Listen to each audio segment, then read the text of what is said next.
Alors regardez, on va aborder un sujet qui m'a été inspiré évidemment par l'air du temps, comme dirait Nina Ricci. Aucune référence à HB, enfin à la banque. Et je suis sûr, c'est que il y a un vieux dicton qui est le suivant: Mishinir Nasadar Marbim Besimcha. Lorsqu'on rentre, quand on pénètre dans le mois de Hadar, c'est un mois dans lequel il y a un crescendo de simcha, de joie. Alors, parler de la joie, ouais, c'est jeudi prochain, mercredi prochain, jeûne d'Esther, et mercredi soir, lecture de la Megillah, et jeudi, donc le festin, ainsi de suite.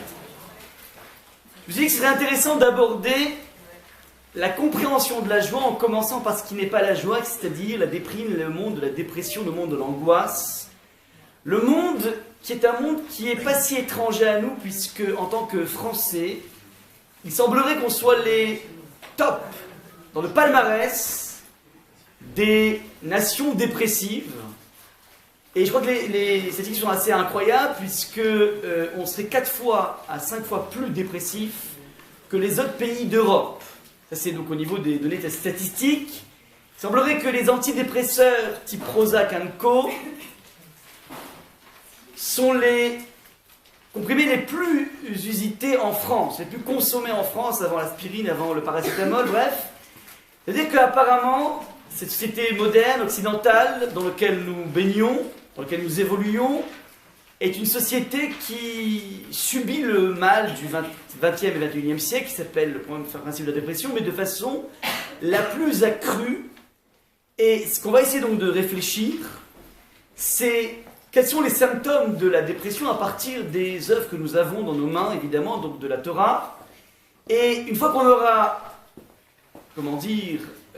abordé certains textes assez rapidement, même plus que rapidement, on va véritablement rentrer dans le cœur du sujet à partir d'une analyse de Rav Wolbe. La première partie donc de mon exposé est inspirée de mon maître Rabbi Shiroun. La deuxième est inspirée donc des écrits de Rav Wolbe, qui va nous donner une méthodologie par rapport à la joie. Alors, on commence donc d'abord par les diagnostics du phénomène de la dépression.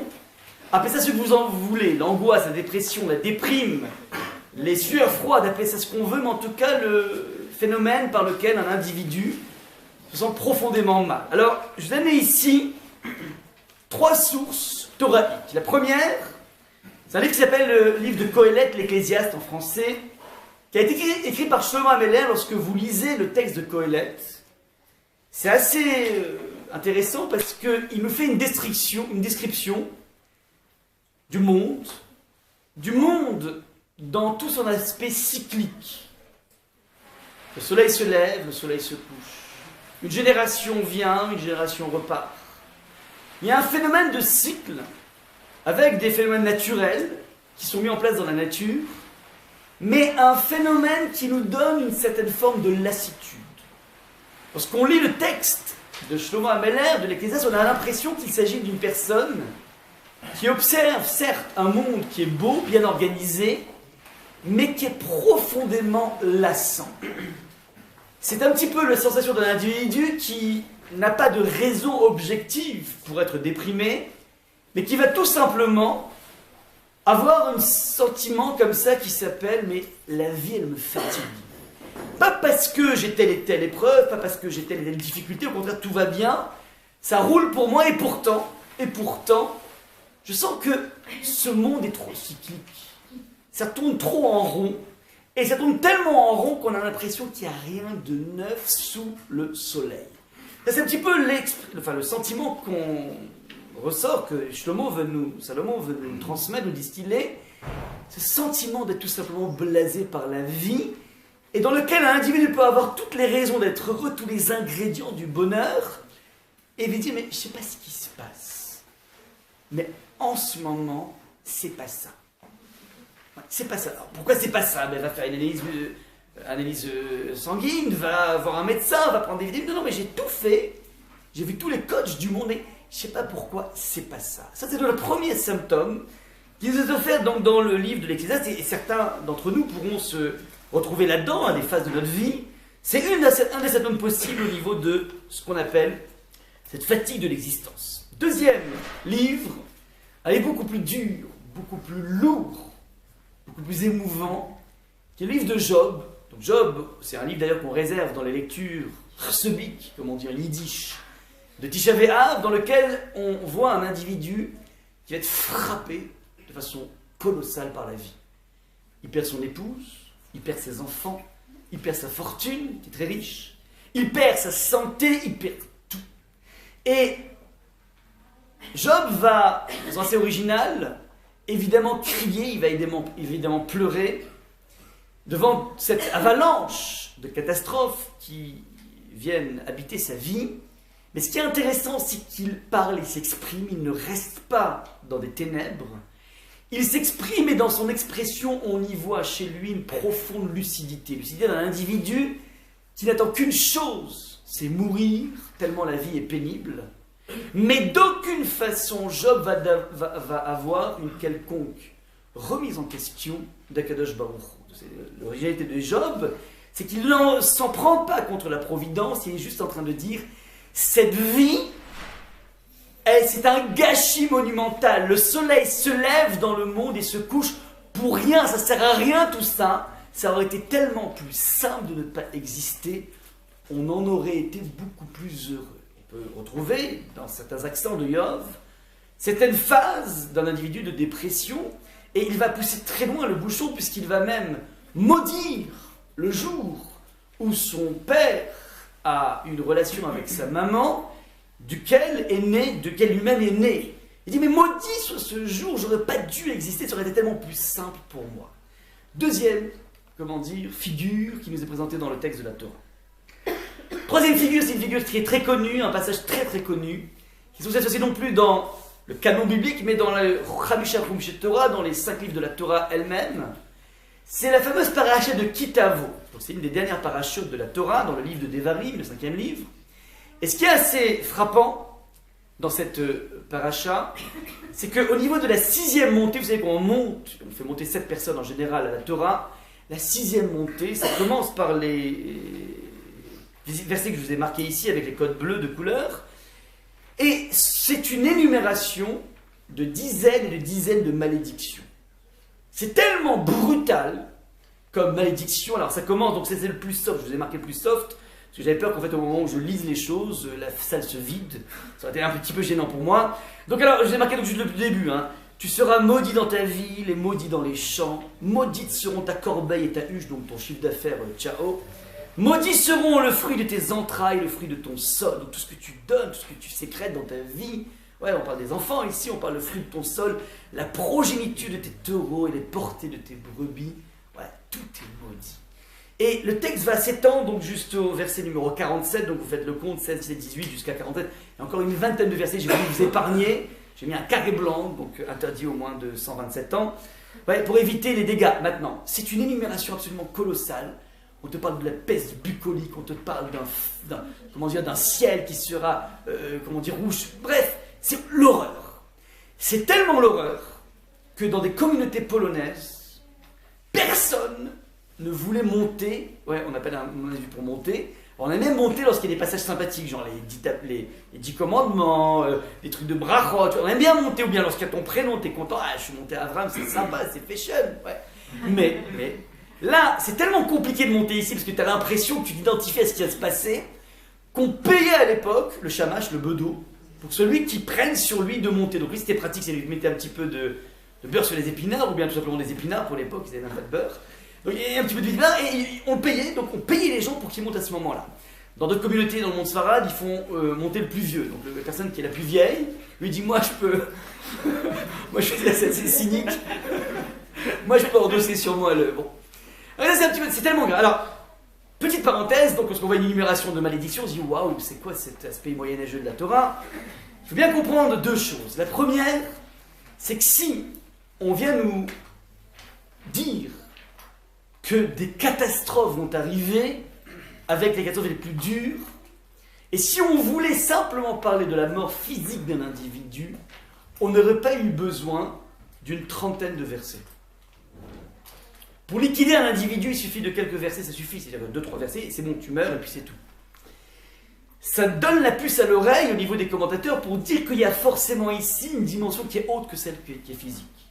Et c'est là que peut se loger le concept de l'attaque psychique, de l'attaque psychologique, de la détresse sentimentale, qui serait imagée par ces histoires de malédiction, mais qui en fait viennent mettre en exergue tous les maux de l'âme.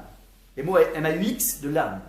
Donc ce sont des mots M-O-T qui viennent te traduire quelles sont toutes les gammes possibles, extrêmement complexes, extrêmement subtiles, de ce qui s'appelle le mal de l'âme, donc ce qu'on peut appeler le monde psychique, le monde psychologique, et qui est un monde qui, c'est marrant, plus la science avance dans sa connaissance du monde physique, plus on a l'impression que, de façon parallèle, on avance dans la connaissance de ce trou noir gigantesque qui est la connaissance psychologique d'un individu, et donc ça donne, alors à part le fait que ça donne beaucoup de fil à retordre à toutes les personnes qui font de la thérapie, mais qui plus est, ça montre à quel point l'individu est complexe, encore plus complexe que l'univers. C'est donc le point essentiel, il faut comprendre, c'est que la Torah ne te décrit pas ici exclusivement une mort physique, avec une peste bucolique, elle te décrit ici toutes les gammes extrêmement subtiles des maux qu'un individu peut avoir dans sa vie. Et donc là, on touche à un symptôme de dépression qui est tout à fait intéressante, qui est différent des autres, parce que dans l'Ecclésiaste, c'est le symptôme de l'individu qui a tout, et qui en est blasé, première idée.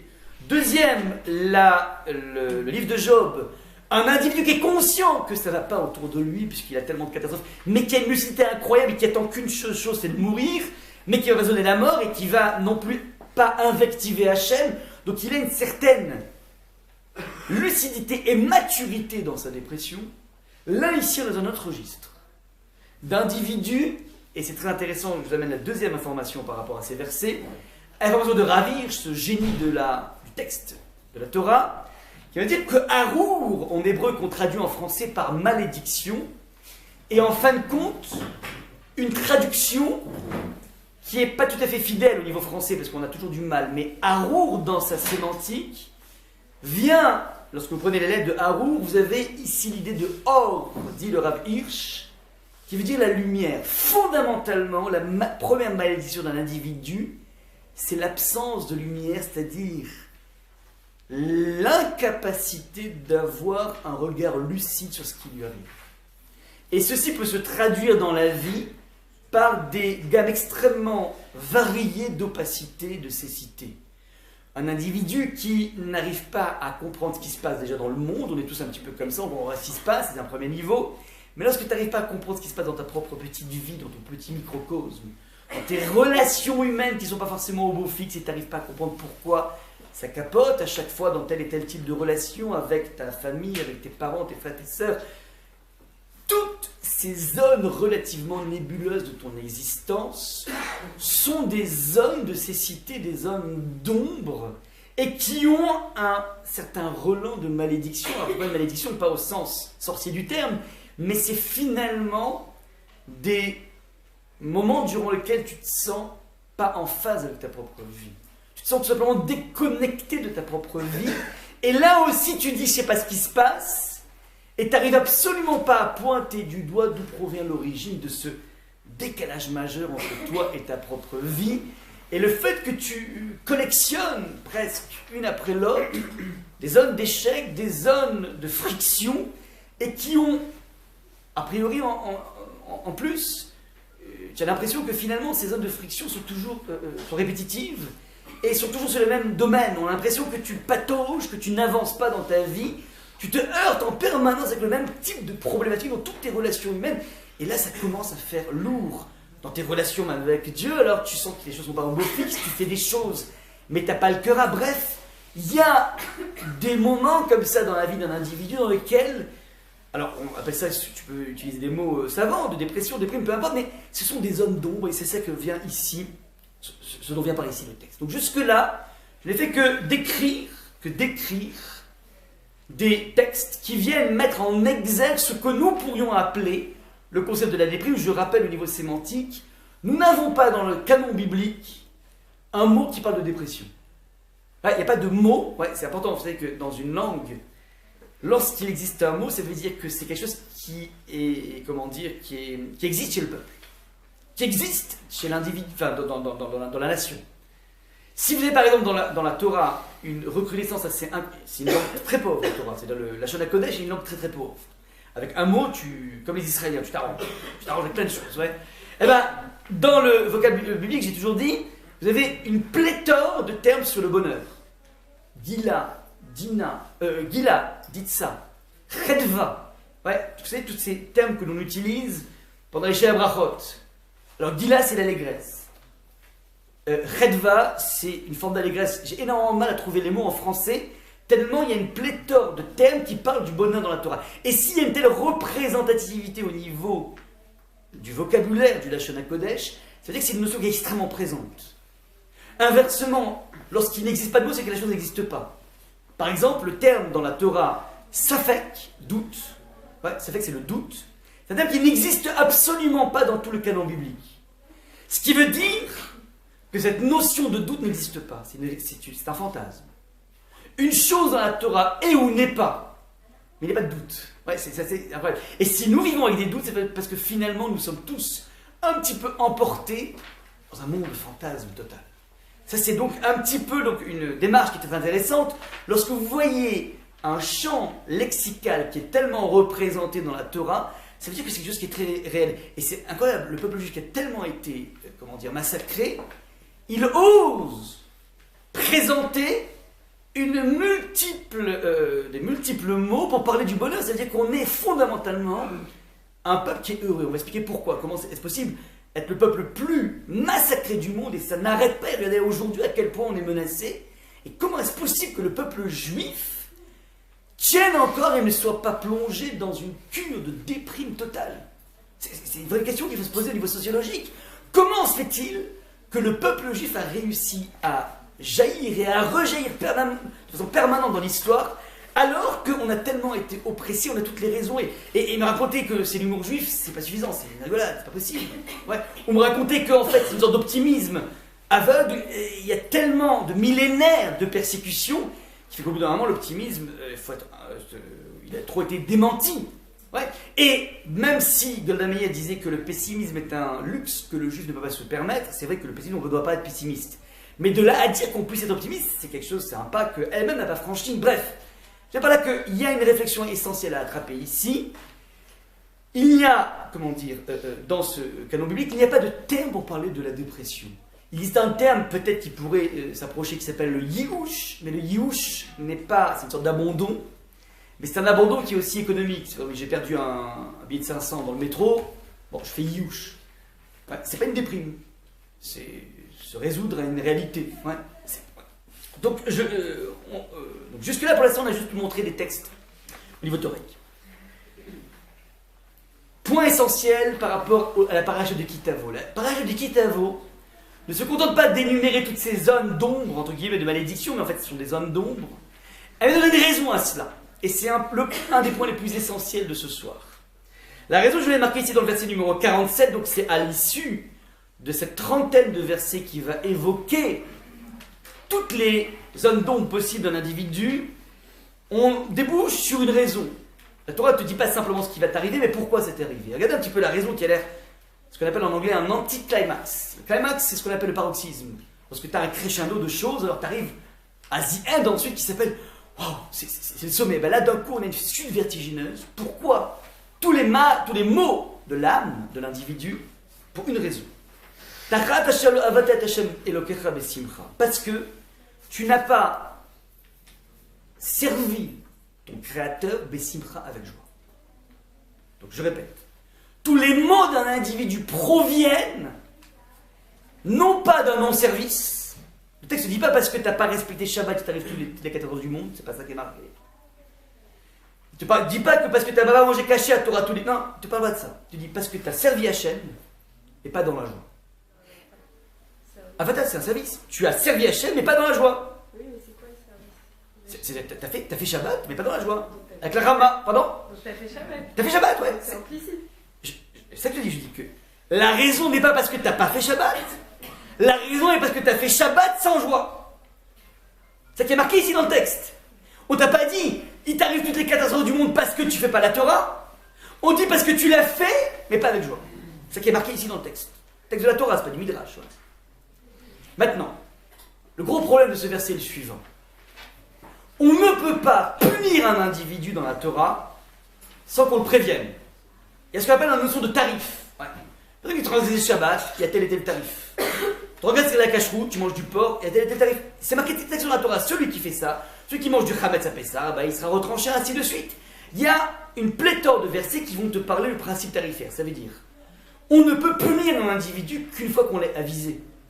Si tu n'avises pas un individu, tu ne peux pas le punir. Tu vas dire, ah, je t'avais pas dit, en fait c'est un piège Shabbat. Tu l'as pas fait, bah. Mais tu m'as dit, mais j'avais dit, je savais pas que je crois que c'était optionnel, moi. Non, monsieur, voilà, c'est comme ça. Tu peux me planter quelqu'un comme ça. C'est parce que Hachem s'exprime en disant, écoute, le Shabbat c'est important, mets du sens dans ta vie, et sache une chose, c'est que si tu mets pas de sens dans ta vie, bah, tu saches que ça va mal se passer. Alors là, on peut entendre une notion de punition, pareil dans le monde, dans tout le monde, ouais. S'il n'y a pas un code napoléonien qui vient, t'expliquer pourquoi si tu franchis un feu rouge, bah, tu auras 4 points en moins, tu peux pas enlever 4 points comme ça, de façon arbitraire, ça n'existe pas, il faut qu'il y ait un tarif. C'est extraordinaire, il n'y a aucune mitzvah dans la Torah qui a été marquée, qui s'appelle soyez besimcha, soyez heureux, soyez joyeux.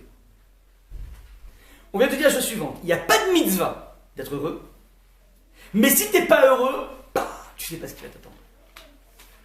C'est comme ça, incroyable ce qui est marqué ici. Donc la première des questions à poser, c'est, je comprends pas, ça n'a jamais été mis en exergue de façon formelle, un devoir d'être heureux. Et si ceux qui veulent me rétorquer, oui, mais on connaît une chanson qui s'appelle Ivdu et Hashem besimcha. Ivdu, c'est une chanson qu'on utilise beaucoup aujourd'hui, c'est la mode, la joie.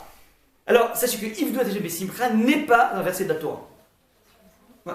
C'est dans l'art, c'est dans les prophètes. Mais, et vu que c'est dans les prophètes, ça ne peut pas, prendre la forme d'une mitzvah. C'est pas un conseil, il existe une philosophie de Rabbi Nachman de Breslev qui est beaucoup usitée aujourd'hui dans un monde extrêmement déprimé. Alors du coup, les gens ont essayé de retrouver des sources de joie, et donc ça marche très très bien aujourd'hui, le système de Rabbi Nachman de Breslev, qui était un géant, un génie. Alors lui, il dit mitzvah gedola liot betsimcha, c'est une très grande mitzvah dans la vie d'être heureux. Il parle beaucoup de la simcha, de la joie. Ouais, Rizal parle aussi du fait que tout ce qu'il a pu accéder, le Ruach HaKodesh, l'inspiration divine auquel il a pu accéder dans sa vie, c'est grâce à la joie. Donc on comprend que c'est une trame importante, la joie. Mais ça n'a jamais été codifié en tant que tel comme une mitzvah parmi les 113 mitzvahs. Donc la question est suivante, comment tu peux frapper un individu de tous les maux du monde parce qu'il n'a pas été en joie? Vous comprenez la question? Est-ce que la question est moins claire? Alors, l'élément de réponse, qui est un élément essentiel, on fait très attention à cette définition. La avoda, c'est servir Dieu. C'est ne pas aller à rebours du sens de la création, mais aller et accompagner Hachem et parachever la création et aller dans ce sens qu'Hachem a mis en place dans le monde depuis la révélation, depuis la création et depuis la révélation du Sinaï. Le principe est le suivant. Un individu qui fait ce qu'il a à faire, par définition, jaillit en lui un sentiment de bonheur. Je répète. Lorsque le texte dit « car tu n'as pas servi Hachem besimcha avec joie », le texte dit ni plus ni moins que tu as pu servir Hachem. Si tu ne le fais pas avec joie, si c'est pas pour toi une source évidente d'épanouissement et de joie pure et dure, de kiff pur et dur, c'est révélateur que tu n'as pas commencé à servir Hachem. Ça veut dire, ah mais pourtant je fais Shabbat, pourtant je mets mes téfilines, pourtant j'ai mes nérotes, pourtant je mange Hachem. Ouais. Creuse un petit peu, tu vas te rendre compte que c'est que peut-être pour des raisons de fidélité historique, qui est déjà une raison mais qui n'est pas suffisante. Peut-être parce que c'est dans le move, c'est fashion aujourd'hui. Peut-être parce que tu as peur du Gehinnom. Mais une chose est sûre, c'est que toutes ces trois raisons en question et des milliers d'autres raisons ne sont pas des vraies raisons. Le service divin, quel que soit ce que tu fais dans la vie, par définition, ça doit faire jaillir chez toi un bonheur. Si tu n'as pas de bonheur et de joie intérieure, c'est révélateur que tu n'as pas commencé à servir. Je vous donne un exemple pour illustrer ce propos. Si, j'avais déjà donné cet exemple, je vous le redonne, que j'ai trouvé chez Rav Tatz, qui dit que, imaginons qu'on fasse venir une personne, un pygmée, dans notre monde civilisé. On veut lui montrer un petit peu la civilisation des hommes civilisés, donc le monde occidental, par rapport au monde primitif, de Papouasie. Alors, on amène le bonhomme dans une salle de gym, ouais, Club Med, je ne sais quoi, et on lui fait voir exactement ce qui se passe à l'intérieur de la salle de gym, mais par le trou d'une serrure. Donc le bonhomme, le pygmée, s'approche comme ça, il regarde. On lui demande de décrire ce qu'il voit. Alors qu'est-ce qu'il voit? Il voit un bonhomme comme ça qui est en train de se faire les biscottos et qui est en train de souffrir dans ce travail énorme de faire passer son biceps à un volume de 2 ou 3 cm de plus. Et donc il décrit le bonhomme, il voit avec sa mâchoire crispée, avec des perles de sueur qui coulent sur son visage, avec de temps en temps des petits gémissements, avec une torture qui se dessine sur les rides de son front. On demande à ce pygmée, mais dis-moi alors, qu'est-ce que tu vois ici? Il dit, oh, je vois très bien, je sais très bien de quoi il s'agit. Il dit quoi? Il dit, chez nous aussi dans mon village, on a une petite cabane au fond du village dans laquelle on inflige des punitions très très fortes aux personnes qui ont fait des bêtises, qui ont volé je ne sais quoi. Donc on a des instruments de torture pour les torturer. Ah, d'accord, et tu penses qu'ici c'est un truc de torture? Il dit oui.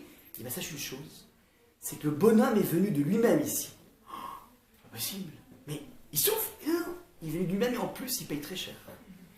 Et non seulement il paye très cher, mais en plus il a eu besoin d'être parrainé parce que tout le monde ne peut pas rentrer dans un club un peu huppé.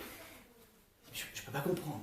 Qu'est-ce qu'il ne peut pas comprendre? Il ne peut pas comprendre que fondamentalement derrière cette écorce de souffrance évidente se cache chez l'individu, à l'intérieur de lui, un contentement colossal de se dire waouh, ces efforts que je suis en train de mettre en place payent tout de suite. Petite parenthèse, ça c'est l'image.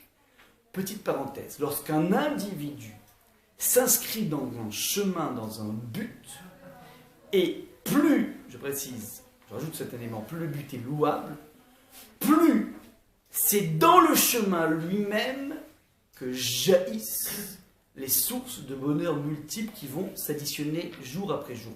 Et comment ça fonctionne au niveau psychique? Plus je m'approche du but que je cherche, et ça tout individu a pu le faire dans sa vie. On a pu faire des constructions très complexes au niveau Lego, on a pu faire des compositions extrêmement complexes dans lesquelles on s'est investi corps et âme, on a pu passer des examens extrêmement complexes au niveau physique ou intellectuel, peu importe. Tout individu qui a mis en place un investissement total de sa personne se rend compte que fondamentalement, l'anticipation du résultat, de la réussite de son épreuve, de cette maison de Lego qu'il va mettre en place, l'anticipation du résultat final procure d'ores et déjà une jouissance, qui se cumule de jour en jour. Cette jouissance en question, c'est la réponse de l'âme d'un individu au fait qu'elle sent qu'il y a quelque chose qui bouge en elle. Je répète, les sensations de contentement, de plaisir de soi, pendant le chemin qui amène à un but, sont la réponse de la neshama, de notre âme, au fait qu'elle sent qu'on s'oriente vers quelque chose de bien, quelque chose de louable, quelque chose, et plus la chose est louable, plus ça sécrète chez l'individu une joie par anticipation. Et paradoxalement, une fois qu'on arrive au résultat, le résultat, des fois, la joie du résultat est parfois moins grande que le cumul de toutes les joies des étapes qui nous ont amenés au résultat. C'est le mécanisme profond du plaisir chez l'individu, le plaisir ultime chez l'individu, qui passe de façon essentielle, non pas par le voyage vers le résultat, vers le but, mais le voyage lui-même est considéré comme le plaisir ultime. Petite parenthèse, les maîtres de la Kabbalah expriment cela à partir d'une connaissance qui est très connue. Vous savez que lorsque Akadosh Baruch Hu a créé la nature le 3e jour de la création, alors le texte de la Torah nous dit que Akadosh Baruch Hu a enjoint à la nature d'éclore, de faire éclore des etz peri, des arbres troncs qui font des fruits. Pardon, excuse-moi, des troncs fruits qui font des fruits, je répète. Etz peri, océperi.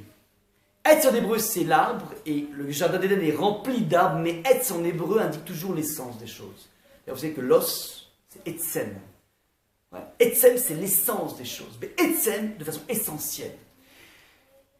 Initialement, la nature aurait dû donner des arbres dans lesquels, si tu as envie de goûter à la cerise, tu prends soit la cerise, soit tu grattes le tronc et tu goûtes à la cerise. Ça, c'était le projet initial. Première incartade avant Adam et Chava, la nature a biaisé. La nature a créé la nature que vous connaissez, c'est-à-dire que le tronc est totalement différent du fruit. Vous pouvez goûter le tronc, ça va être âpre. Le fruit est délicieux. Il y a une dichotomie entre le tronc et le fruit. Cette image, ces versets viennent mettre en exergue la chose suivante, que fondamentalement, avec une lecture vraie des choses, le tronc, c'est ce qui amène au fruit. C'est le moyen qui amène au but. Initialement, Akadosh Baruch Hu voulait créer une nature dans laquelle, quand tu goûtes au moyen, tu es déjà dans le résultat. Et c'est exactement comme ça qu'on doit envisager un cheminement dans sa vie. Il faut comprendre, et il faut être lucide par rapport à ça, que fondamentalement, le chemin lui-même, c'est ça qui est goûteux. Et le goût que tu draines dans ton chemin par anticipation du résultat, c'est la réponse de ton âme au fait qu'il y a quelque chose qui est en train de bouger dans ta vie. Et un individu qui vit sans but, il vit évidemment sans simcha, et il vit tout simplement avec une neshama qui ressent de plus en plus une certaine forme d'inertie. Et lorsque la neshama est inertique, et dans une inertie, alors elle se met à pleurer, elle se met tout simplement à sentir quelque chose d'étouffant en elle, et ces sentiments d'étouffement se traduisent par une dépression. Voilà un petit peu comment les maîtres de la pensée juive expliquent le mécanisme. Alors je parle d'une dépression, non pas une dépression due à un événement tragique, je parle d'une dépression qui est une sorte de dépression latente, je ne parle pas de quelque chose qui demande, une dimension psychiatrique des choses. Encore une fois, il y a plusieurs types de dépression. Je parle de la dépression du XXIe siècle, je parle de la dépression de ce qui touche à peu près à 30% de la population française, qui est un record apparemment au niveau européen. Ça, c'est en fait la prise de conscience de l'âme qu'il n'y a rien qui bouge de façon essentielle. Et même si un individu se met à s'exciter, ne pas rester dans une sorte d'inertie, qui fait qu'en fait le matin il se lève, il n'a pas envie de se lever, il n'a pas envie de bouger, il sent qu'il n'a pas l'énergie. Mais ces deux personnes vont convertir leur énergie dans des projets les plus pharaonesques, les projets les plus incroyables de leur vie, rentrer de façon frénétique dans un travail qui va les harasser. C'est une façon un petit peu détournée d'échapper à soi-même et de construire des empires financiers, des empires immobiliers, des empires d'amis ou je ne sais quoi, des pseudo-amis. Mais fondamentalement, c'est une façon détournée, parce qu'on n'a pas un but noble, c'est une façon détournée d'échapper à soi-même, de ne pas se regarder tout simplement en face. C'est une forme aussi dégénérée de dépression qui est masquée par une activité trop forte, mais fondamentalement, regardez un petit peu le nombre de personnes qui, lorsqu'elles arrivent à la retraite, elles sont capables de pouvoir, une fois qu'on les sort de leur travail harassant, elles débouchent rapidement, lorsqu'on enlève leur cadre, elles débouchent rapidement dans des dépressions terribles, voire des tentatives de suicide, parce qu'en fait, elles se rendent compte que finalement, ils n'ont rien fait dans leur vie. Si ce n'est que, construire un cadre qu'ils n'ont jamais occupé, dans lequel ils n'ont jamais vécu. Donc voilà un petit peu, si vous voulez, la lecture de ce verset, je répète, le véritable Olam Haba, le monde du délice, c'est un monde dans lequel on va récolter tous ces moments de création personnelle, ce monde que j'investis, ces buts que je me suis fixés, qui m'ont donné tellement d'ingrédients, tellement de séquences de bonheur, par anticipation. Le Olam Haba est un monde qui est décrit par les maîtres de la Kabbalah comme étant un monde dans lequel l'individu va tout simplement être un être au maximum. Un être parce qu'il sera la réalisation de lui-même par rapport à tout le passage qu'il a pu passer ici, dans lequel il a systématiquement placé des buts nobles qui l'ont fait grandir, qui l'ont fait échapper à son inertie, et qui l'ont permis de tout simplement se découvrir, et découvrir l'harmonie interne de la personne. Et donc fondamentalement, le monde du Olam Haba n'est pas un monde fantastique, c'est un monde qui est le même que le nôtre, d'après certains, Rambam notamment, et qui est un monde dans lequel l'individu est tout simplement dans un état d'existence ultime, c'est l'être au maximum. Par opposition à l'individu qui n'aura rien créé, qui n'aura pas, collectionné ces perles de bonheur à travers tous les buts qu'il a pu se fixer, les buts nobles qu'il a pu se fixer. Alors là, le nom Olam Haba, le Yinom, est décrit comme étant un monde du non-être. Ça veut dire que c'est le moment où l'individu va prendre conscience de tout ce qu'il aurait pu être, de tout ce qu'il aurait dû être et qu'il n'a pas été, et ce constat est en fait en tant que tel un miroir qui est en fait en tant que tel un Guéhénom. Enfin, on n'a pas besoin de chercher les flammes du Guéhénom. C'est en tant que tel le moment de la plus grande déposition de soi-même, la prise de conscience de la déposition de soi-même, qui est la chose la plus terrible qu'un individu peut vivre. Ça, ce sont les deux images qui sont données par les maîtres de la Kabbalah. En tout cas, pour en revenir à notre sujet de la dépression, là se loge, si vous voulez, comment dire, les symptômes essentiels. Je vous rajoute deux personnages de la Torah. Le premier, Noach, et le deuxième, Adam, qui tous deux ont vécu une dépression à leur façon. Le premier, je n'ai pas le temps de m'étendre trop longtemps sur Noach, mais je vous rappelle juste une chose, c'est que Noach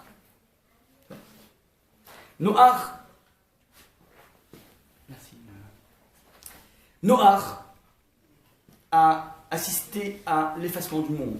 Dit le texte, c'est-à-dire il a effacé le monde. Le texte nous dit que Noach a vécu pendant 1 an dans sa croisière.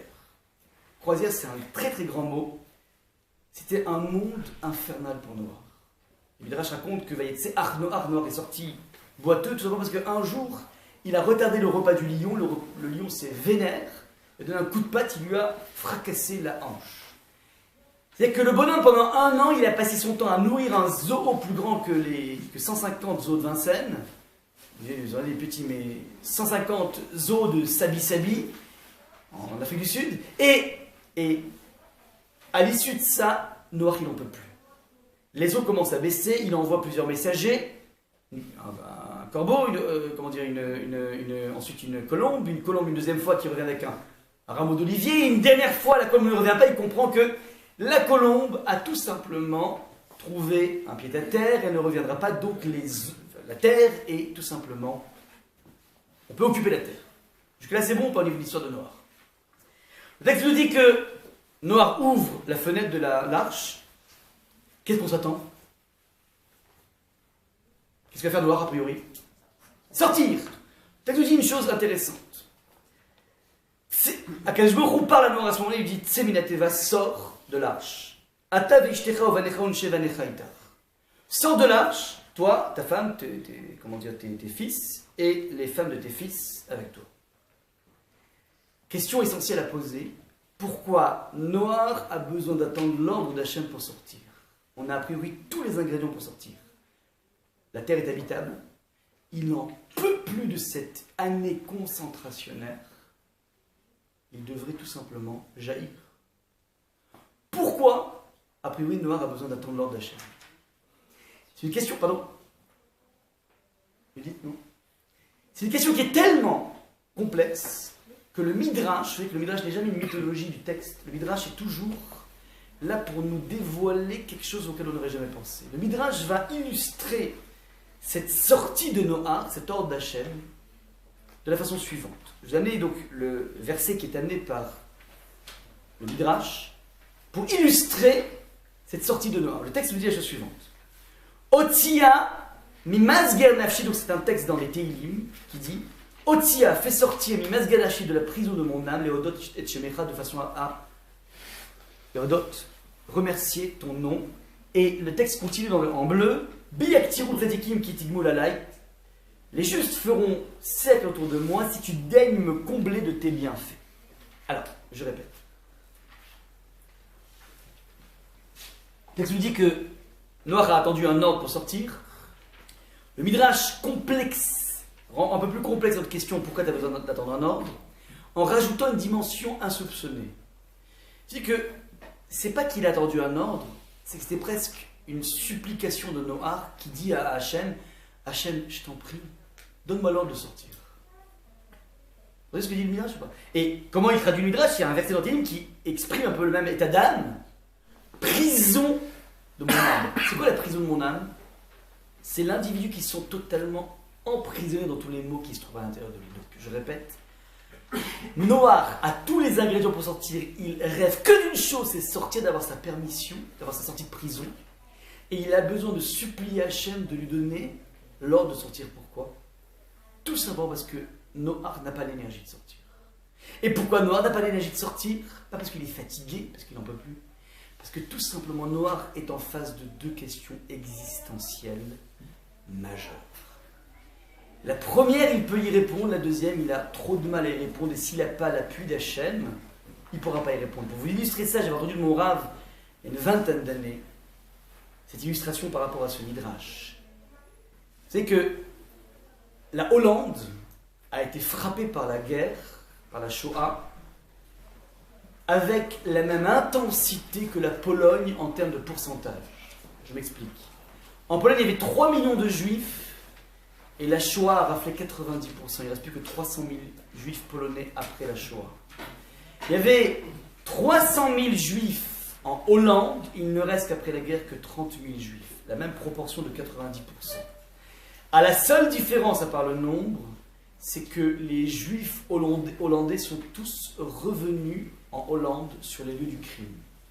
Par opposition aux juifs polonais qui ont tous déserté évidemment la Pologne, comme on le sait aujourd'hui. Qu'est-ce que ça implique revenir sur les lieux du crime, sur les lieux de la Shoah, sur les lieux de l'incompréhensible?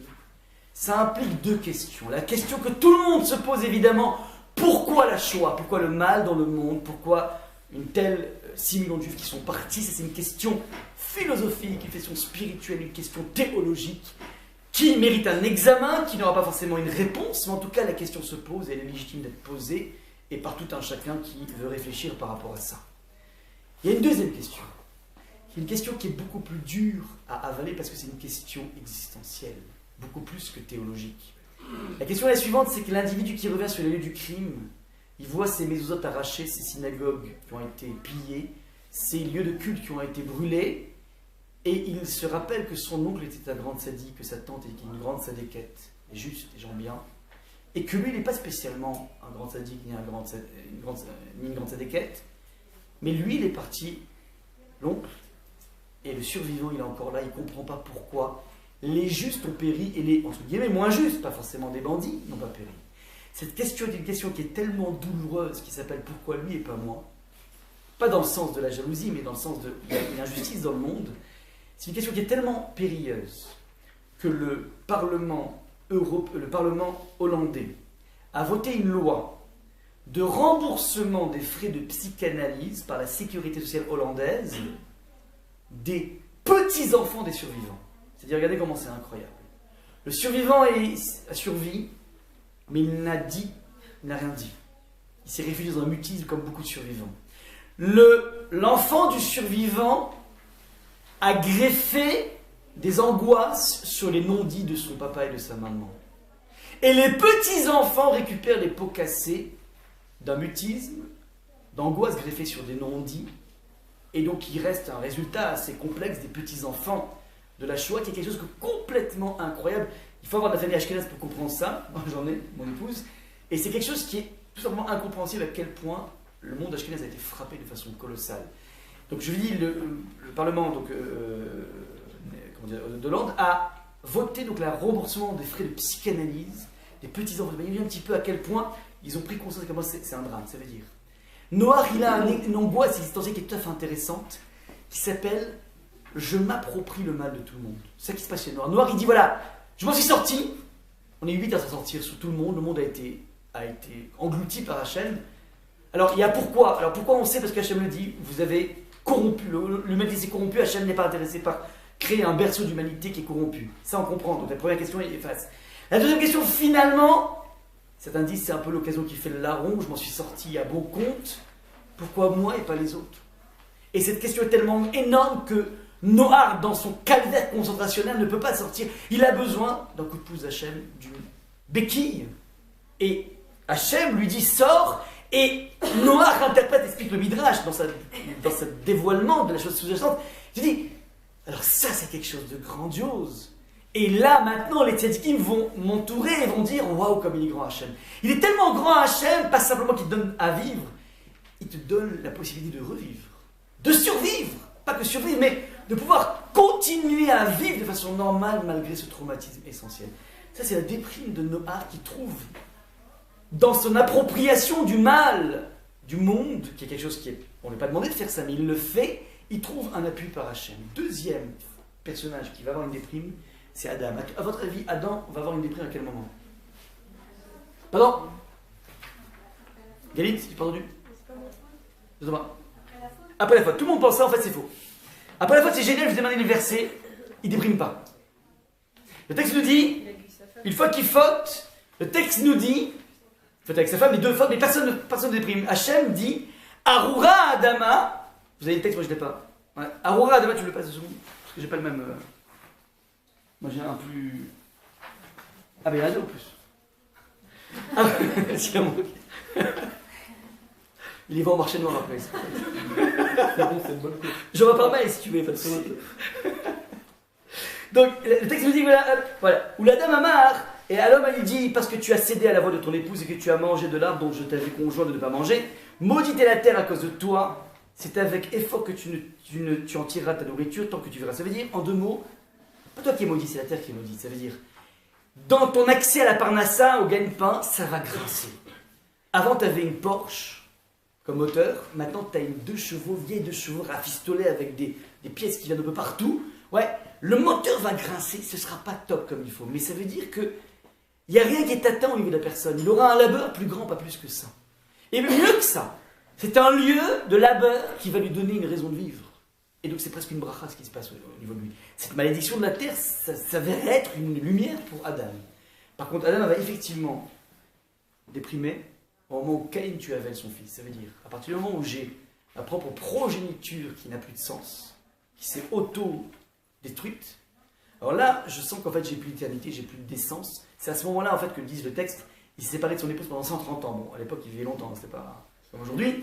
Dans ce moment de séparation, et il va retrouver son épouse, il va avoir ensuite un enfant, mais il y a eu un laps de temps de 1 siècle et 30 ans, sur lequel il est déconnecté de la vie.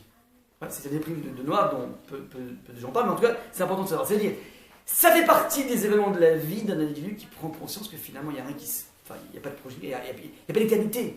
Donc il s'exclut de l'éternité, donc il n'est plus dans la vie, il n'est plus dans le là-bas, il n'est plus dans la magie, il n'est plus rien, donc il se déconnecte. Ça, c'est donc les deux figures essentielles. Je pose maintenant une fois qu'on a parlé bien de tous les symptômes de la dépression, dans lesquels je pense que tout un chacun peut se retrouver dans certaines phases de sa vie, j'espère pas toujours évidemment, mais en tout cas, on a abordé pas mal de figures ici. Maintenant, ce qui m'intéresse, c'est de vous présenter le travail que propose Rav Wolbe pour accéder au monde de la joie. Évidemment, toujours avec cette toile de fond de verset qu'on a vu, Tachat Joav Stibra, ça veut dire que quand dans la vie tu te donnes un but, premier point, et ce but est un but d'autant plus louable, alors sache une chose, c'est que tous les cheminements qui t'amèneront à ce but vont faire jaillir en toi en permanence de la Sibra. Et si dans ta vie, quand tu fais Shabbat, tu fais parce que tu as compris que c'est quelque chose qui est essentiel et qui fait partie du monde, eh ben, tu devrais a priori rentrer dans le Shabbat avec un profond sentiment de contentement. Et si tu n'arrives pas encore à rentrer là-dedans dans ce Shabbat, c'est révélateur que tu fais Shabbat. Il faut le faire encore une fois, mais il faut rapidement ouvrir les textes pour comprendre à quel point il y a une dimension auquel tu échappes et qui va te donner petit à petit le goût de ce goût extraordinaire du Shabbat. Rav Wolbe propose donc une démarche qui est basée à partir d'un texte de la Kabbalah, qui est un texte que j'ai déjà cité, mais partiellement, là je vous cite en totalité. C'est la façon que Rabbi Chaim Vital, qui est le grand élève du Harizal, le grand maître de la Kabbalah, qui a rien écrit, qui a tout fait écrire par son élève Rabbi Chaim Vital, on est dans le judaïsme de Sfat, au XVIe siècle. Ouais, tous ces Mekoubalim sont venus habiter la ville de Sfat. On avait donc le Rabbin, comme Moshe Cordovero, on avait donc le Harizal, on avait Rabbi Chaim Vital, on a eu ensuite le Shulchan Aruch, on avait une pépinière à Sfat. Donc vous allez voir là-bas, la synagogue du Harizal, la synagogue du Shulchan Aruch, de Rabbi Yisrael, on a des pépinières des plus grands maîtres de la Kabbalah, des plus grands maîtres de la Halacha, des plus grands maîtres tout court qui sont tous venus vivre au XVIe siècle à Sfat. Alors lui, Rabbi Chaim Vital propose la chose suivante. Il parle donc de cette fameuse connaissance classique de Aristote qui dit que toute matière est formée de 4 éléments essentiels. 4 éléments sont les suivants: le feu, le vent, l'eau et la poussière. Maintenant, juste une petite parenthèse juste avant de parler de ces 4 éléments, Rav Wolbe amène une idée assez géniale qui dit que on trouve la joie dans la vie de façon radicale et essentielle à chaque fois qu'il y a l'union de 2 choses totalement contraires. La joie se trouve de façon radicale entre l'homme et la femme qui sont 2 choses totalement contraires. Il n'y a rien de plus étrange pour un homme que la féminité. Il n'y a rien de plus étrange pour une femme que la féminité. Et petite parenthèse, c'est exactement ce que Hachem a voulu mettre en place dans la différence des sexes au niveau de la création, de créer une intrigue majeure de l'homme vis-à-vis de la femme et de la femme vis-à-vis de l'homme. Et c'est par là, c'est parce qu'il y a une telle différence que peuvent jaillir les plus grandes sources de joie. C'est parce que justement, c'est pas quelque chose qui est homosexuel que peut jaillir, je répète, les zones des plus grandes réalisations et des plus grandes joies et des plus grands produits qui sont donc le devenir ensuite, qui s'appelle la construction de la cellule familiale. C'est une petite parenthèse. On a donc la joie dans l'union des contraires entre l'homme et la femme. On a la joie dans... Au niveau agricole, on n'est plus des agriculteurs aujourd'hui, mais rappelez-vous Jean de Florette, pour ceux qui l'ont vu ou qui l'ont lu. Mais lorsque la pluie vient humecter le sol, pour un agriculteur, c'est un moment de joie absolument exceptionnel. Le Zohar va dire que c'est beaucoup plus que la joie d'un paysan. Il y a en fait une notion d'eau d'en haut et d'eau d'en bas. L'eau d'en bas, c'est l'évaporation. Et lorsque les deux se rencontrent, c'est comme l'union entre un homme et une femme. Il y a une sorte d'ouverture des eaux d'en bas. Bref, le Zohar donc, va faire ressembler les pluies qui tombent sur le sol à l'union entre un homme et une femme. Et c'est un moment de joie. Et troisième chose, il n'y a pas plus grande joie qui est sécrétée chez l'homme. Nous sommes des individus qui ont des moments de bonheur et de joie qui sont infiniment plus grands que les animaux parce qu'on abrite à l'intérieur de nous deux contraires totalement incroyables qui s'appellent l'aspect charnel, corps, et notre esprit, notre âme, qui sont deux choses totalement antinomiques qui coexistent ensemble, et c'est un des miracles de la création. Comment tu peux faire vivre quelque chose de spirituel à l'intérieur d'une enveloppe charnelle? C'est partie des miracles de la création, mais en tout cas, le monde de la joie, et il se retrouve dans l'union des contraires. Maintenant, je reprends les 4 éléments. Le feu, le vent, l'eau et la poussière. N'importe quelle matière comporte avec une posologie différente, soit du feu, l'énergie, soit du vent, l'air, soit l'eau, liquide, soit la poussière. Maintenant, cette structure charnelle correspond à une dimension psychique de l'individu. Le feu correspond chez l'individu à tout ce qui s'appelle le monde de l'orgueil et de la colère. D'ailleurs, en français, c'est très joli, on dit, il y a le feu en lui. Ouais. Bon, c'est joli au niveau de l'idée, c'est-à-dire qu'on a compris qu'il y a quelque chose qui s'enflamme à l'intérieur. Le vent correspond un petit peu chez l'individu à toute sa propension à avoir des paroles futiles ou interdites. L'eau, c'est un liquide qui n'a pas de forme, correspond à toutes les tendances par rapport au plaisir illicite. Ouais, donc tous les investissements dans des domaines totalement illicites, ou par exagération, ça c'est l'eau. Et dernier élément, qui est l'élément le plus inertique, qui s'appelle la poussière. Et la poussière, en fait, correspond chez l'individu à ces zones, et c'est là que ça va nous intéresser de façon très majeure ce soir, à la tristesse, à la paresse et au désespoir. Donc on trouve ici exactement dans la structure afar, c'est-à-dire la poussière, la matière de l'individu, on trouve toute l'origine de ce qui s'appelle la tristesse, la paresse et le désespoir. Maintenant, pour se hisser de cette inertie de la poussière, le Rav Wolbe nous dit qu'il existe 2 champs de travail au niveau de la joie, 2 types de joie qui vont permettre à un individu de s'extirper de façon majeure de toute cette inertie de la poussière qui l'amène à être, donc je le répète dans ces 3 volets, la tristesse, la paresse et le désespoir. Ça veut dire, vous verrez très souvent que les gens paresseux sont des gens tristes. Ouais. Les gens qui ont tendance vraiment à développer des fois derrière la paresse de ne pas se lever le matin, c'est pas simplement l'aspect paresseux, c'est finalement l'incapacité de pouvoir attaquer une journée. Ouais, donc il y a toujours, et j'ai très souvent vu ce lien entre la tristesse et la paresse, mais tout ça provient de cette structure psychique qui s'appelle la poussière. Maintenant, donc je répète, le Rav Wolbe te dit, voilà, il y a 2 axes de travail dans la vie pour pouvoir sortir de cette tristesse, de cette paresse, de cet aspect sombre de ta vie qui crée une inertie qui empêche ton schéma de pouvoir s'exprimer. La première, c'est la joie de ce que l'on est. On va expliquer c'est quoi. Et la deuxième, c'est la joie de ce que tu fais. Il va donner 2 développements. Joie dans les mitzvot et joie dans l'étude de la Torah. Je n'ai pas le temps d'aborder ces 2 volets, qui sont des volets beaucoup plus complexes, beaucoup plus subtils, et qui demandent une pratique très, très forte. Mais il est vrai qu'au bout du compte, on retrouve dans l'étude de la Torah une source de jouissance qui est tout simplement inédite et qui va dépasser toutes les formes de joie qui peuvent exister dans la vie. Mais ça demande babam d'investissement au niveau de la Torah. C'est pas simplement dans le fait d'assister à un cours régulier, c'est déjà très bien. Il faut vraiment être capable de pouvoir pénétrer le texte, rentrer dedans. Et ça, donc, c'est un 3e niveau dont parle le Rav Wolbe. Ce n'est pas tout à fait encore dans le cadre de ce qu'on dit là maintenant. Ce qui m'intéresse pour l'instant, c'est la joie première. Ça s'appelle la joie d'être ce que l'on est. Il a dit la chose suivante, le Rav Amo, donc on va développer ça dans le grand 3, la joie d'être. Rav Amo dit la chose suivante. Il dit qu'un individu doit travailler de façon très forte sur la prise de conscience de son unicité. Je vous regarde, et je ne suis pas un grain de couscous dans une énorme couscoussière, ouais, qui sera perdu à travers les siècles et dans les galaxies. Non. Je suis un individu, j'ai un nom, j'ai une histoire, j'ai une structure psychique, j'ai des qualités, et j'ai peut-être même des tas de défauts, quelques qualités et des tas de défauts en pagaille, mais tout ce qui constitue ma personnalité, c'est ma carte d'identité qui est unique. Il n'y a pas un bonhomme, une bonne femme au monde qui me ressemble. Et si j'ai une telle unicité, ça veut dire que Hachem attend une mission tout à fait spéciale en fonction de la structure qu'il m'a donnée. La première des lucidités à avoir dans sa vie, c'est se dire, je suis comme ça. C'est pas que j'ai pas envie de bouger, j'ai envie de bouger, mais tel que je suis actuellement, j'ai tous les ingrédients, tous les outils pour devenir quelqu'un de profondément équilibré, de profondément heureux, et une personne qui va réaliser sa vie de la façon la plus sublime. Et ça, il faut être capable de se le répéter en ayant fait au préalable une sorte d'examen de soi-même en disant voilà, c'est quoi mes qualités, je couche sur le papier, quelles sont mes qualités, quels sont mes défauts. Et grâce à Dieu, on a tous eu l'occasion dans la vie de recevoir des claques, de personnes qui nous ont mis en face d'une certaine réalité de nos défauts. Il ne faut pas voir ça comme étant quelque chose de fatal, il a découvert mon défaut. Non, non.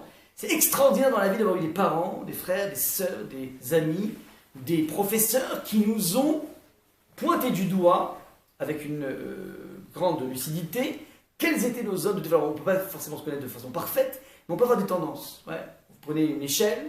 Je suis comment dans l'échelle des grincheux, des envieux, des sept nains, des paresseux, des orgueilleux, de tout ça, et dans ma proportion à donner, et dans ma sensibilité, et dans mon écoute, chacun peut se situer quelque part, pas par rapport à son vrai, mais par rapport à lui-même, et dit voilà, on fait ça dans les entretiens d'embauche, dites-moi 3 qualités, dites-moi 3 défauts, c'est un truc classique pour lequel on s'entraîne. Il faut s'entraîner dans l'embauche de la vie aussi, pas simplement l'embauche dans les boîtes, mais dans sa propre embauche. Maintenant, ça, tu te fais cette clarté et tu te dis, voilà, si j'ai telle et telle qualité, tel défaut, ça veut dire qu'Hachem attend de moi quelque chose de génial et d'inédit qui n'a jamais existé. Premier des points. Cet regard que tu portes sur toi, c'est un regard qui va t'amener un shalom à l'intérieur de toi, une paix intérieure. Malheureusement, très souvent, les gens colportent l'image négative qu'on leur a transmise et ont une vision à cause de cette image négative atrophiée d'eux-mêmes. Et donc c'est des blocs dans la vie. Ah non mais j'y arriverai jamais, ah mais non mais c'est impossible. Le concept de soi négatif est le plus grand frein dans la vie. Il faut avoir un concept de soi positif, pas vaniteux mais positif. Ok, j'ai telle qualité, des défauts, mais j'avance dans la vie. Je suis capable de créer des choses, de réaliser, donc je vais réaliser ma vie et c'est comme ça. Ce shalom avec soi-même, cette harmonie, shalom avec soi-même, amène une shlemut. Shalom, shlemut, c'est la même famille de mots. Shlemut, c'est la perfection, c'est-à-dire c'est la plénitude. Mais tu ne peux arriver à la plénitude de toi-même qu'à partir du moment où tu as fait un shalom avec toi-même, ça c'est le premier point. Alors vraiment, nous conseille de réfléchir tous les jours, particulièrement dans nos kavanotes, dans ce à quoi on pense. Nous propose la chose suivante, premier travail suivant. Pour les personnes qui font les brachot du matin, alors on a toute une série de brachot, alors je sais qu'en général on les avale, mais tu sais quoi, tu te concentres sur 2 spécifiques. La première c'est Amechim mitzadeh gaver. Amechim mitzadeh gaver, ça veut dire qui prépare mitzadeh, les étapes, les pas gaver d'un individu. Tu te concentres bien là-dessus en te disant voilà, quoi qu'il m'arrive, c'est voulu par Hachem aujourd'hui, tel PV, tel souci, telle joie. Tout ça, ça a déjà été prévu par Hachem, c'est un cadre, un tapis qui m'a été dressé par Hachem, et je pense ça le matin, de façon à ce que quoi qu'il m'arrive, je dis voilà, c'est pas le fruit du hasard, c'est Hachem qui a voulu. Première des choses, donc quoi qu'il m'arrive, quelles que soient les choses qui vont encombrer mon panorama et tout simplement occuper mon panorama, sont des choses qui sont voulues par Hachem. Première pensée. Et si tu penses à ça, tu dis plusieurs semaines, plusieurs mois. Deuxième pensée, c'est la bracha qui suit. Hachem, tu sais quoi, tu as fait tout ce dont j'ai besoin. Je suis tip-top dans la vie et j'ai besoin de rien. De personne et ni désolé, je répète, j'ai exactement ce dont j'ai besoin. Chez Asali Kolsoki, tu as fait tout ce dont j'ai besoin. Ah pourtant il me manque ça. Ah pourtant j'aimerais bien voyager ici.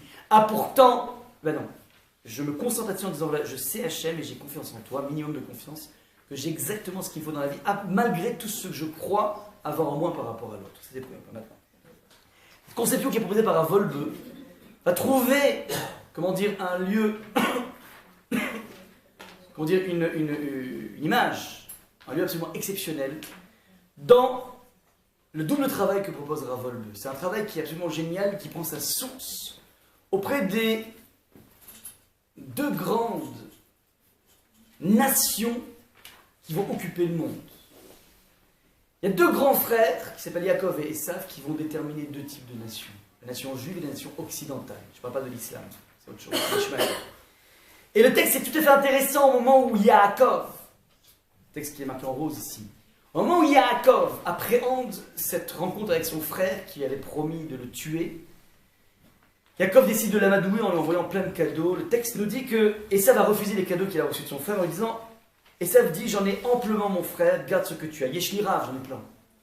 Je suis bourré, ouais, c'est comme si vous allez chez un milliardaire, vous lui offrez un magnifique cadeau avec du chocolat un peu partout, vous êtes ruiné pour acheter ce chocolat. Elle lui dit, attends, mais non, t'es marrant toi, mais oh, moi j'ai 3 ou 4 magasins comme ça, qu'est-ce que tu me prends la tête avec ça? Pas besoin, pas besoin. Je te sens un peu penaud, il dit, bon ok, il n'a pas besoin. Donc Esav, il la joue très orgueilleux, dit Rashi, il dit, mais j'ai pas besoin de tout ça, mais c'est rien, j'ai aujourd'hui. Garde-le, c'est dommage. Toi, t'es un tzaddik, t'en as besoin, ça me fait de la peine, tu t'es presque endetté pour faire ça. Non, garde-le. Réponse de Yaakov. Donc lui, il a joué bon prince, Esav, et Yaakov a joué double bon prince.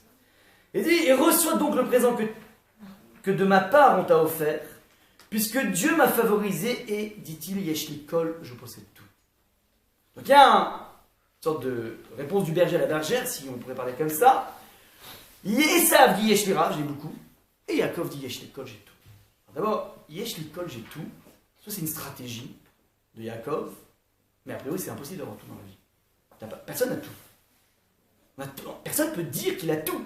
Or, sachant que Yaakov étant l'emblème même, le pilier essentiel de la vérité, qu'est-ce que Yaakov entend en disant j'ai tout?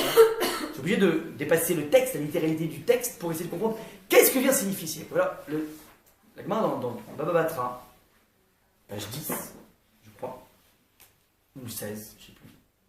Je l'ai cité ici, je n'ai pas marqué la source, donc Baba Batra va prendre cette expression du kol et va nous dévoiler la dimension sous-jacente qui se trame derrière ce kol.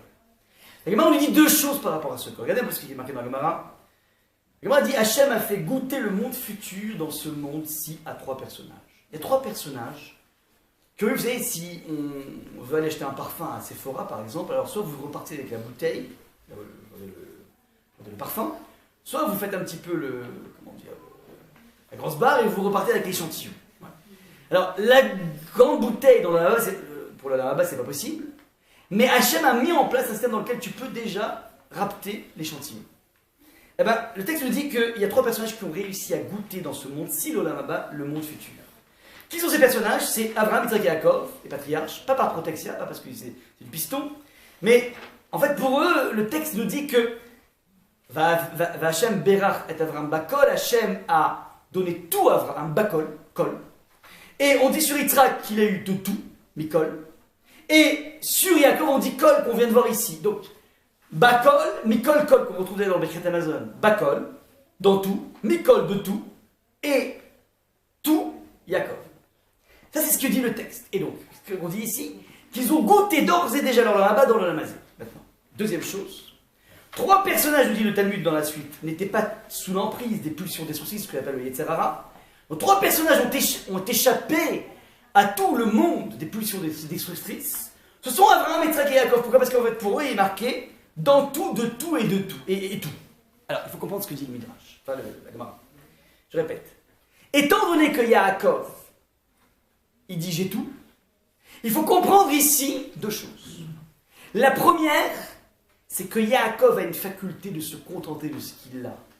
Et se contenter de ce qu'il a, c'est pas une sorte de pis-aller en disant bah, voilà, j'ai pas été gâté par la nature, ouais, je suis pauvre comme Job, ou j'ai pas ce que j'aimerais avoir, et puis lui il est riche, bah c'est pas grave, bon, je vais faire contre mauvaise fortune, bon cœur, pas du tout. Le contentement de Yaakov, ça veut dire ce que j'ai, c'est exactement ce qu'il faut, et si on ajoute un iota, c'est foutu. Ça perturbe l'équilibre. Donc, il faudrait surtout pas que j'ai plus que ce que j'ai. C'est un renoncement total à autre chose qu'il a. Ça, c'est le regard que porte Yaakov de contentement. Ce regard de contentement de Mistapek génère chez l'individu un regard qui va être un regard qui est tout simplement qualitatif. Je m'explique. On a tous l'habitude d'appréhender le monde autour de nous par la question du combien. Combien ça coûte? Combien tu mesures? Aux States, on dit combien tu pèses. Ce n'est pas des kilos, c'est des millions de dollars. Je pèse tant et tant de millions de dollars. C'est la carte d'identité. Je m'appelle James, je ne sais pas comment. Et j'ai telle et telle usine et je pèse tant et tant de millions de dollars et tant de stock exchange. Ça, c'est le combien de la vie. On peut nous aussi dériver et se définir avec un combien d'amis, combien de friends sur Facebook, combien de likes, combien de vues. On appréhende le monde par une quantité. Tu regardes un objet, un carré, qu'est-ce que tu regardes? Le nombre d'arêtes, la longueur du carré. Rares sont les gens qui vont s'intéresser au barycentre du carré, c'est-à-dire le point le point nodal, ouais, le point d'inertie du carré, qui est en fait la profondeur du carré. Ça, c'est le monde de Esav, qui est un monde qui va appréhender, qui va mesurer tout et dans un regard de quantité. Et effectivement, ce monde est infini, parce qu'il y a toujours plus. Yaakov propose une lecture du monde qui s'appelle une lecture du monde qualitatif. Ça veut dire ce que j'ai, étant donné que c'est exactement ce dont j'ai besoin dans ma vie, donc c'est quelque chose qui fait partie de mon existence. C'est pas mon panorama qui s'agrandit, mais c'est mon être qui est en train d'être, qui est en train d'être, d'être coloré. Il rentre en fusion avec les choses qu'il a parce qu'il porte un regard tout simplement profond sur les choses. Et il n'y a que celui qui porte un regard profond qui peut dire, celui j'ai tout, parce qu'en fait, j'ai compris qu'il y a quelque chose dans toutes mes acquisitions d'existentiel. Petite parenthèse au niveau du génie du Lachon HaKodesh qui me fait toujours trembler. Les maîtres de la sémantique font remarquer que le kinyan, l'acquisition, j'en achète, ouais, les sorts, on achète, ouais. Kinyan vient de la racine ken, qui veut dire en hébreu le nid. C'est quoi le kinyan? Qu'est-ce qui se cache derrière la volonté d'acheter? C'est la volonté d'élargir son nid. Mais certains ne ramènent jamais les choses dans le nid, ne reste que dans la pellicule extérieure, dans la plupart des gens qui ont des regards extérieurs. Mais lui, Yaakov, il a une faculté de comprendre que si Hachem m'a donné tant et tant d'argent, c'est parce qu'en fait, c'est partie de mon nid. Et donc, ça, c'est moi. C'est une identification totale, qui n'est pas une descente patée, c'est au contraire une façon de voir de façon profonde les choses. Je touche à le spirituel. Donc, vous comprenez un petit peu le génie de la Gemara qui te dit deux choses sur le col. Le col te dit deux choses. C'est j'ai tout, ça veut dire j'ai pas besoin de ce que tu as même, pas parce que je me résigne à être un pauvre, non, non.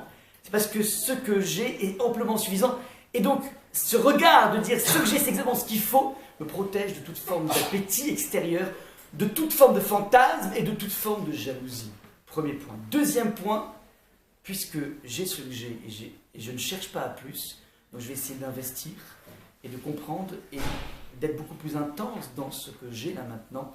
Et donc ça va petit à petit m'amener à une joie de ce que j'ai. On passe du regard, du frein, de l'hémorragie, des achats, des kilanimes, des objets, à un monde de la simcha. On passe de ce qui s'appelle la ira, la crainte, c'est-à-dire la faculté à se restreindre, à se réfréner, à mettre un cadre au jaillissement de la joie par rapport à ce cadre. C'est ici le point essentiel de ce qui s'appelle la conception juive du bonheur.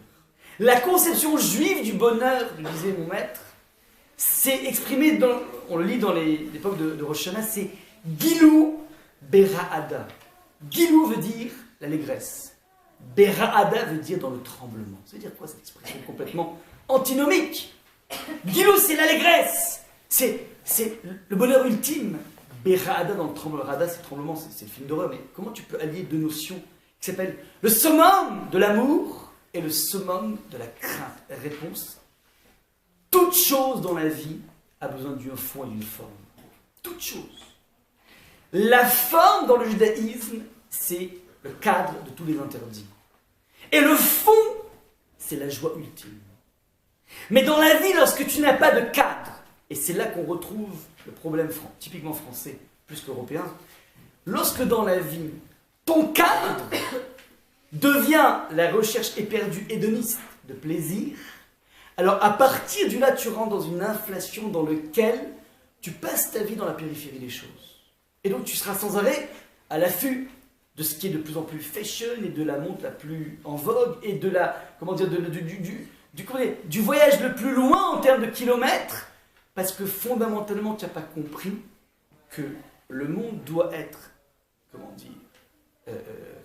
soumis à un système de règles dans lequel tu peux faire jaillir le principe de la joie. Ça, c'est le point essentiel. Yaakov est en train de dire à son frère, j'ai tout, et ce j'ai tout fait qu'en fait je suis le plus grand kiffeur de l'existence.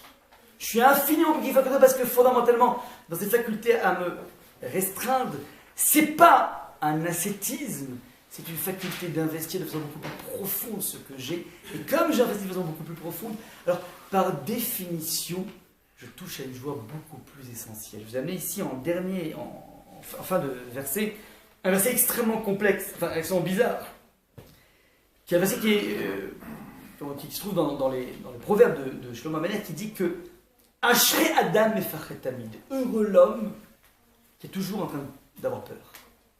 Alors, c'est bizarre comme expression. Pourquoi tu dis heureux l'homme? Tu peux dire que c'est sage dans la vie d'être vigilant. Mais heureux, a priori, il n'est pas très sympathique ce bonhomme, qui est sans arrêt en train de craindre, sans arrêt en train d'être dans une démarche de vigilance. Élément de réponse. On retrouve encore le même principe.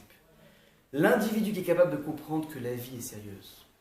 Derrière la vie, il y a un projet. Il n'y a pas simplement le kiff comme un but. Lorsque dans la vie, tu fais ce que tu as à faire dans une démarche louable, le bonheur vient de fait par définition. Mais si dans la vie, tu n'es que à la recherche du bonheur comme étant le but essentiel, alors tu risques tout simplement d'être dans un système frénétique de recherche éperdue. Vous comprenez la différence ou pas? Lorsqu'on confond le cadre avec le contenant, avec le contenu, on prend le risque, et c'est exactement le risque hédoniste du monde français. Typiquement français, vous savez, en Allemagne, il y a moins de dépressifs. Vous savez pourquoi? Parce qu'en Allemagne, le travail, c'est une valeur ultime. C'est pas comme ça en France. En France, c'est les loisirs qui sont une valeur ultime. Depuis le Front populaire de Léon Blum, qu'on le veuille ou pas, on a accouché des générations de personnes qui ne cherchent qu'une seule chose, c'est kiffer dans la vie. C'est un but en soi, le kiff. Ce qu'il faut comprendre, c'est que si c'est un but en soi, alors tu rentres forcément dans une spirale duquel tu ne pourras jamais sortir. Inversement. Donc je dis que la question de base, pourquoi finalement la France serait la plus enclin au monde de la culture, parce que fondamentalement, derrière cette recherche éperdue, l'âme sent qu'elle stagne. Il n'y a rien qui a bougé ici. Et lorsque l'âme sent qu'elle stagne, elle envoie des signaux qui s'appellent, mais comment dire, mais ça ne bouge pas ici. J'ai besoin d'un projet, j'ai besoin de quelque chose de concret. J'ai besoin petit à petit de m'approcher de cette image de l'arbre qui a le goût du fruit. C'est-à-dire que dans le but, il y a déjà le goût et non pas la recherche. Il y a déjà dans la démarche, dans ce labeur incroyable, se cache en même temps une jouissance incroyable parce que finalement, je vais dégoter un but extrêmement louable. Et c'est ça que je cherche. Mais si tu es déjà en permanence en train de chercher le profit tout de suite, tu es tout simplement en train de te déconnecter, donc l'âme est tout simplement en stagnation. Et la stagnation, c'est justement donc cette réponse de l'âme. La stagnation de l'âme va se traduire par ce phénomène d'inertie de l'individu, ce fameux affare, et qui ne pourra trouver d'issue qu'à partir du moment, alors certains spécialistes vont dire qu'on conseille aux gens déprimés, par exemple, de commencer extérieurement à bouger. Très intéressant. On dit, allez faire du tennis, allez faire du foot, n'importe quoi. C'est qu'il y a une certaine inertie à l'intérieur de toi. On espère que le mouvement physique extérieur va peut-être petit à petit envoyer des signaux pour mettre en place une démarche de véritable but avec un véritable objectif louable. Donc c'est très intéressant. Les thérapeutes proposent aux gens qui sont atteints de dépression, je ne parle pas d'une dépression, qui relève de la psychiatrie, une dépression passagère comme ça, allez faire du tennis, allez faire du foot, n'importe quoi, parce que fondamentalement, peut-être que l'aspect extérieur peut avoir une influence sur l'intérieur, mais fondamentalement, ce qu'on veut, c'est créer un projet, un projecteur, un but, et ce but va petit à petit te permettre, dans son anticipation de ce résultat, de la création et de la avoda. C'est ça le but. Le but, c'est la avoda, c'est, être en phase avec Akadosh Baruch Hu, en phase avec une construction, en phase avec une réalisation ultime Et par définition, la joie jaillit à ce moment-là. J'ai fait cette remarque, c'est incroyable. Vous savez, les enfants, il y a très peu d'enfants déprimés, à part pour des raisons très graves. Mais les enfants, ils sont naturellement heureux. Je ne sais pas si vous avez remarqué, c'est affolant. C'est pourquoi? Parce qu'en fait, les enfants, comment dire, ils font des choses. Ils se donnent des buts, et ils réalisent des buts, et ils ont une joie absolument extraordinaire. Un enfant qui commence à apprendre à marcher, par exemple, et quand il arrive à un peu mieux marcher, mais il est dans une joie incroyable. Pourquoi? Parce qu'en fait, il est exactement en train de palper ce principe. Il est en train de grandir, tout simplement. Mais il n'a pas été, si vous voulez, comment dire, phagocyté par toute la pensée occidentale. Donc il est dans ce qu'il y a de plus pur qui existe. Les enfants sont heureux, il n'y a pas de déprime chez les enfants, à part encore une fois dans des problèmes graves qu'il aurait pu avoir, mais un enfant est naturellement heureux. Ouais, c'est ça en fait qui se trame ici. On a nous cette possibilité, donc Ravolbe nous propose de cette démarche. Première des choses, tu réfléchis à la perfection. C'est la façon dont tu es, c'est parfait, c'est pas pour rester avec tes mauvais traits de caractère, mais je sais que j'ai la structure géniale qu'il me faut. Deuxième point, j'essaie de me concentrer, en disant voilà, ce que j'ai c'est génial, et je vais commencer à mettre en place une réalisation, un but, et petit à petit ce but va me permettre d'avancer et de récolter d'ores et déjà tous ces éléments de profit. Je m'arrête là, s'il y a des questions, n'hésitez absolument pas.